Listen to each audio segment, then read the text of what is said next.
Convido aos irmãos que abram as suas Bíblias comigo em 2 Crônicas, capítulo 29, vou ler do verso 1 ao 10.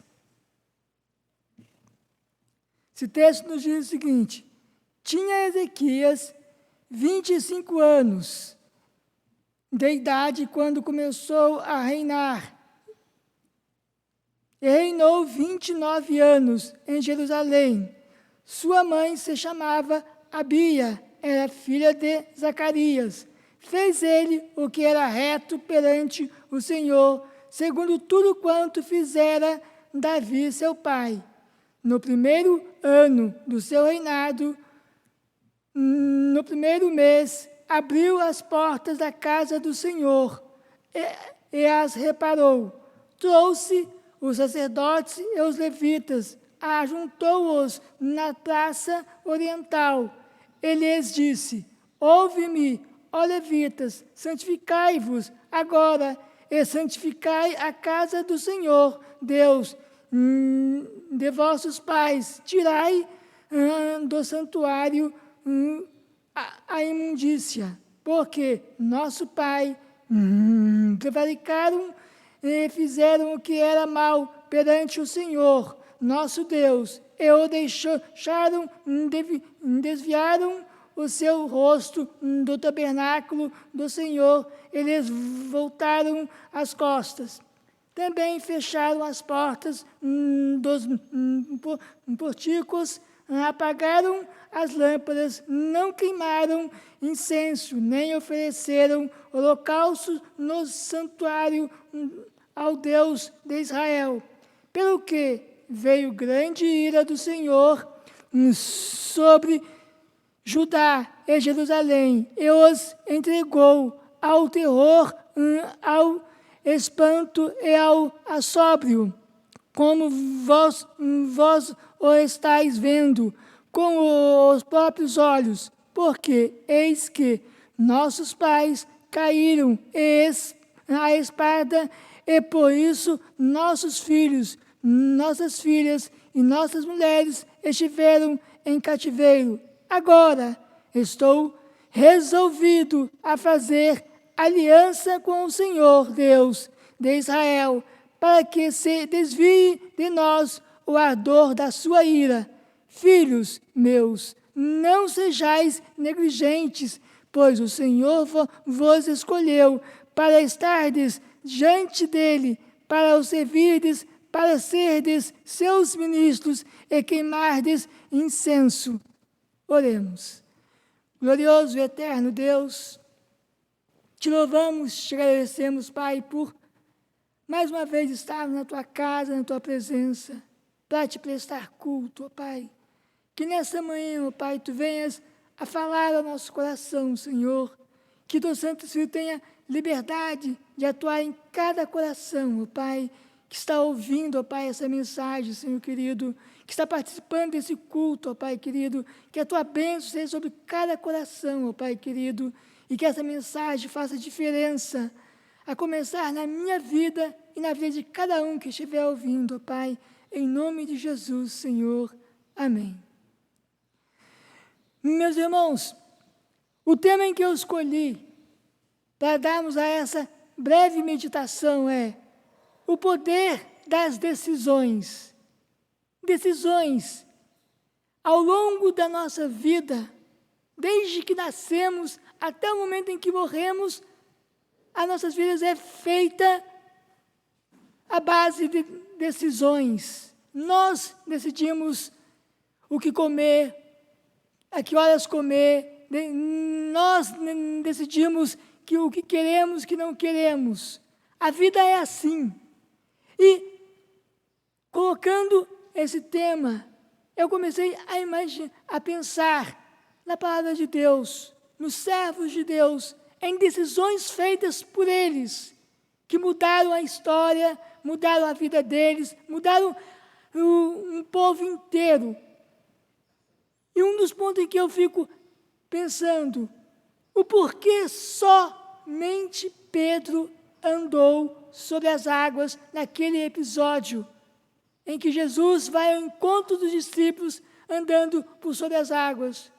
Por que só Pedro andou sobre as águas? Porque todos estavam ali.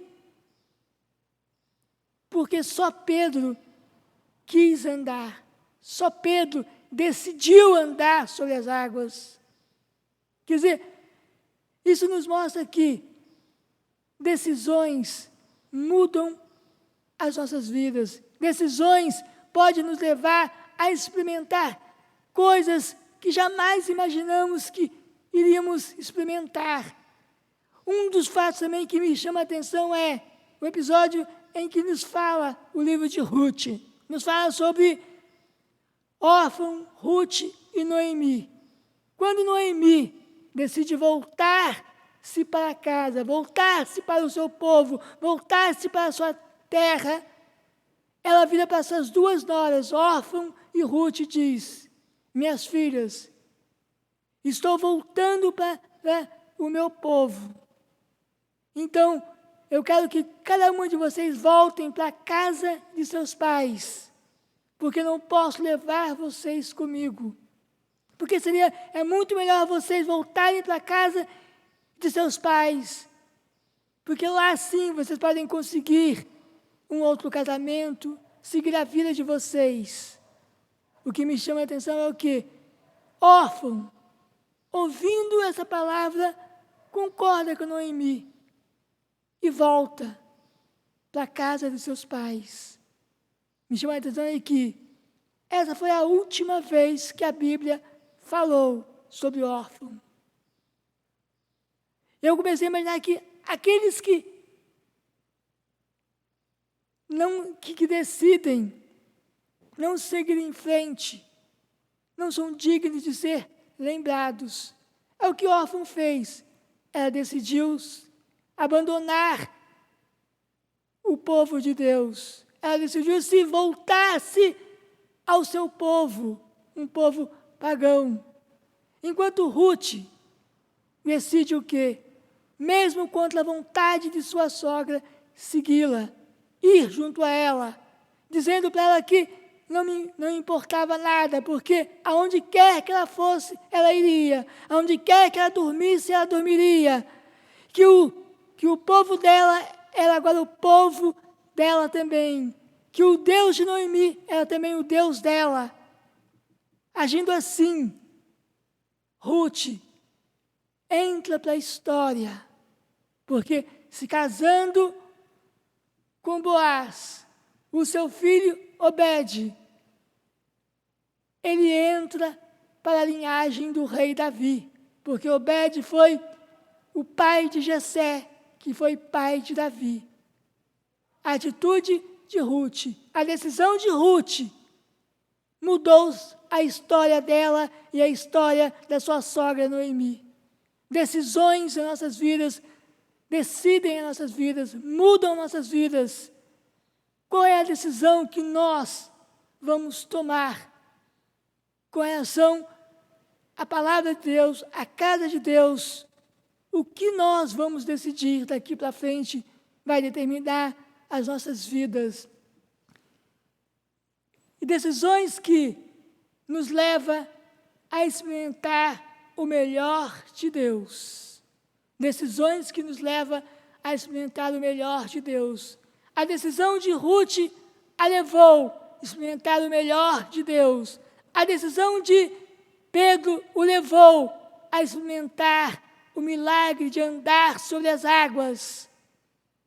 Decisões que nos levam a viver o melhor de Deus. Voltando para o texto que lemos, de 2 Crônicas, as decisões do rei Ezequias o levou a experimentar, ele e o seu povo, o melhor de Deus. E eu quero que os irmãos pensem comigo, nesse texto que lemos. Acás, o pai de Ezequias, foi um dos piores reis que existiu na história. Fez tudo aquilo que não deveria fazer. Se afastou de Deus. Ele fechou as portas da casa de Deus. Ele chegou ao ponto de sacrificar os seus próprios filhos em holocaustos às deuses pagãos. E de repente ele morre e o seu filho Ezequias assume o trono. Eu comecei a imaginar que tipo de herança Ezequias herdou. Eu comecei a pensar no ambiente em que Ezequias herdou, naquele reino, cheio de pecado, cheio de coisas erradas. Pensa num ambiente ruim. Pensa, foi esse ambiente que o rei Ezequias herdou. Ezequias, ele tinha dinheiro? Não, porque o reino estava falido. Seu pai tinha passado a ele em um reino falido. Ele tinha exército? Também não. Por quê? Nas guerras, quase todos os seus homens de guerra tinham morrido. Ele tinha Israel tinha uma família estruturada? Não. Por quê? Suas crianças, suas mulheres estavam em cativeiros. Quer dizer, Ezequias não tinha dinheiro, não tinha exército, não tinha uma família estruturada, o povo não estava estruturado. Esse era o ambiente em que o rei Ezequias herdou.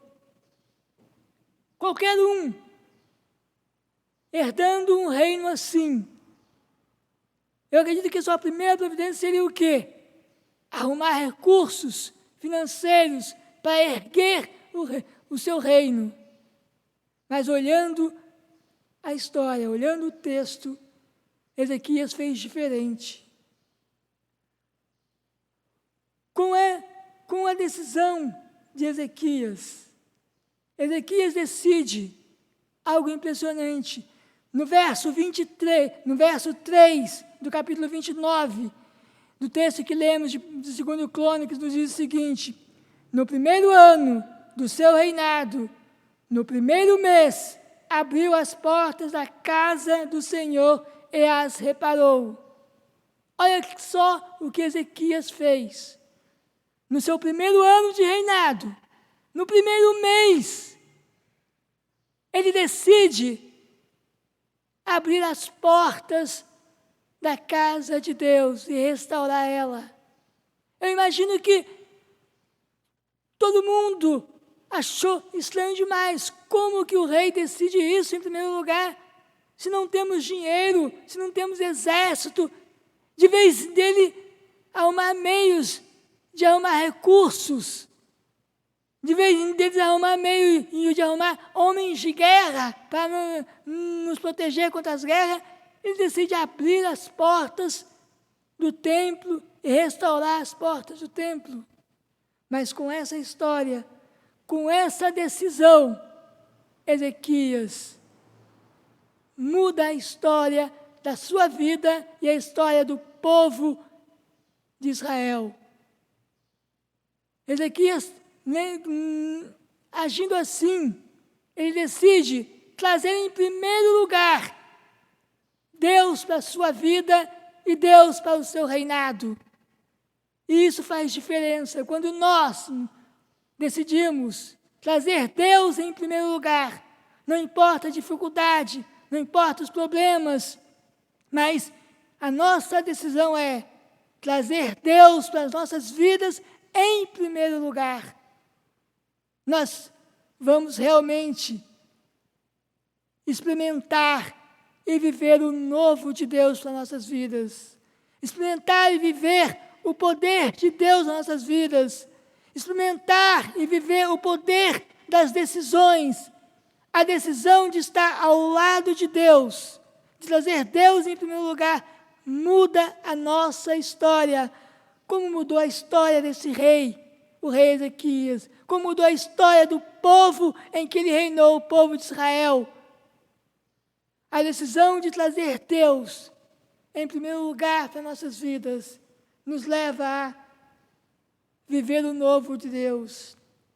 E eu quero dizer, meus irmãos, que quem quer mudar Quem quer mudar, não muda amanhã, mas muda agora, hoje, nesse instante.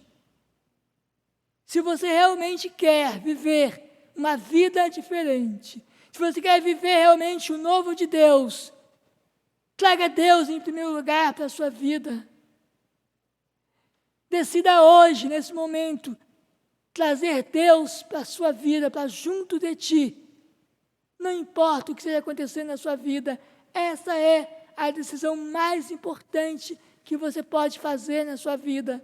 Trazer Deus para a sua vida em primeiro lugar e restaurar as portas da sua vida, as portas do seu coração. Foi isso que o rei Ezequias fez. Ele abriu as portas do templo, restaurou as portas do templo. É assim que nós devemos agir. Devemos realmente abrir as portas da nossa vida para Deus, restaurar essas portas para que não haja nenhuma brecha, para que nada venha a ocupar o espaço de Deus nas nossas vidas, mas que Deus seja o centro, que nós sejamos trazendo Deus e colocando Ele no centro. No centro. Se você quer, meu irmão, que a sua casa mude, que a sua família mude, sua casa está precisando de um milagre, então você crie um milagre, crie um ambiente para que isso possa acontecer. No capítulo 29 de 2 Crônicas, no verso 16, nos diz o seguinte: os sacerdotes entraram na casa do Senhor para a purificar e tiraram para fora, ao pátio da casa do Senhor, toda a imundície que acharam no templo do Senhor. E os levitas e tomaram para levaram fora ao ribeiro de Cedron. O rei deu essa ordem àqueles sacerdotes: tirem tudo, toda a imundície da casa de Deus. Ao abrir as portas da casa de Deus, ele decide tirar tudo, toda a imundície. Ele decide o que é que os sacerdotes deveriam se santificar, santificar a casa de Deus. Que nós possamos hoje decidir santificar a nossa vida, tirar tudo aquilo que não agrada a Deus, colocar para fora e convidar Deus a ocupar o centro das nossas vidas. Que nós possamos decidir hoje virar a chave e tomar uma nova posição, a posição de convidar Deus para entrar na nossa vida, para ser o centro, trazer Deus em primeiro lugar para junto de nós. Em 2 Crônicas, no capítulo 29, verso 10, olha o que o rei Ezequias faz. Agora estou resolvido a fazer aliança com o Senhor Deus de Israel. Olha o que esse rei faz. Ele abre as portas do templo, ele restaura a porta do templo, ele purifica o templo e ele resolve fazer aliança com Deus. Aliança é sinal de compromisso. Ele resolve ter um compromisso com Deus. Que hoje nós possamos resolver, tomar a decisão de fazermos uma aliança com Deus, de ter compromisso com Deus, compromisso com a casa de Deus, compromisso com os trabalhos da casa de Deus, que possamos realmente resolver, tomar essa resolução e convidar Deus a fazer parte da nossa vida por inteiro, por completo, para que possamos levar nossa vida, nossa fé, nossa família e nossa igreja para um outro nível, a viver o novo de Deus, a ver o milagre de Deus, nós precisamos tomar uma decisão. Meus irmãos, se nós queremos realmente que a nossa vida mude, que a nossa fé seja mais forte, que a nossa família realmente seja uma família estruturada, uma família abençoada por Deus, que a nossa igreja cresça, que a nossa igreja realmente seja uma igreja santa, pura, uma igreja que realmente louve a Deus. Nós precisamos tomar a decisão de trazer Deus para a nossa vida, porque a nossa vida, a nossa fé, a nossa família, a nossa igreja só vai mudar se eu fazer o que Ezequias fez, resolver fazer uma aliança com Deus, ter compromisso com Deus. Não tem como viver um milagre de Deus se não temos compromisso com Ele. Não tem como termos uma vida santa se não temos compromisso com Ele. Não tem como a nossa família ser uma família abençoada se não temos compromisso com Deus. Não tem como a nossa igreja crescer, ser uma igreja abençoada, se nós não temos compromisso com Deus. Nós não devemos ter compromisso com o pastor, com presbíteros, ou seja, com quem for, mas com Deus. Para virmos à casa de Deus, nós não devemos depender do conselho da igreja, ou do pastor que vai pregar, do pastor que está à frente, mas precisamos ter compromisso com Deus, e não com esses homens.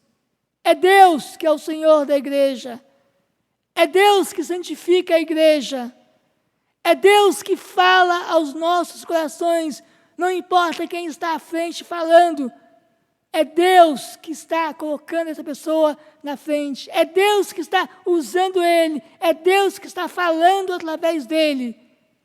Se você não fizer como Ezequias fez, resolver fazer uma aliança com Deus, ter um compromisso com Deus, você não vai viver o novo de Deus. Você não vai viver o que Ezequias viveu, tendo Deus no centro da sua vida, tendo um reino restaurado e sendo conhecido na história como um dos melhores reis que Israel teve. Por quê? Porque ele convidou Deus, em primeiro lugar, para entrar na sua vida. Ele trouxe Deus, em primeiro lugar, para a sua vida, para o seu reinado, para o seu povo. E ele resolveu fazer uma aliança com esse Deus. Ele resolveu ter compromisso com esse Deus. Que nós possamos realmente ter compromisso com esse Deus. Que sejamos realmente homens e mulheres, jovens, adultos, crianças, adolescentes, que tenham compromisso com Deus. Que nós possamos realmente viver uma vida realmente ao lado de Deus. Que nós possamos ter um posicionamento diferenciado diante das circunstâncias em que vivemos. Seja que nós possamos ser melhor do que nós fomos ontem. Nós não precisamos ser melhor do que ninguém. Nós só precisamos ser melhor do que nós mesmos. E para sermos isso, precisamos fazer aliança com Deus, ter compromisso com Ele, para que cada dia sejamos melhores, cada dia sejamos mais próximos de Deus, mais da presença de Deus, buscando mais Deus. Está na hora de nós nos posicionarmos, meus irmãos. Este é o momento, essa é a hora de tomarmos a decisão de trazer Deus para nossas vidas em primeiro lugar, esquecer tudo e olhar e reconhecer que precisamos de Deus. É Ele que tem que vir em primeiro lugar na nossa vida. Todo o resto, Ele que vai dar é Ele que vai acrescentar, é Ele que vai nos guiar. Precisamos realmente olhar e fazer como Ruth fez.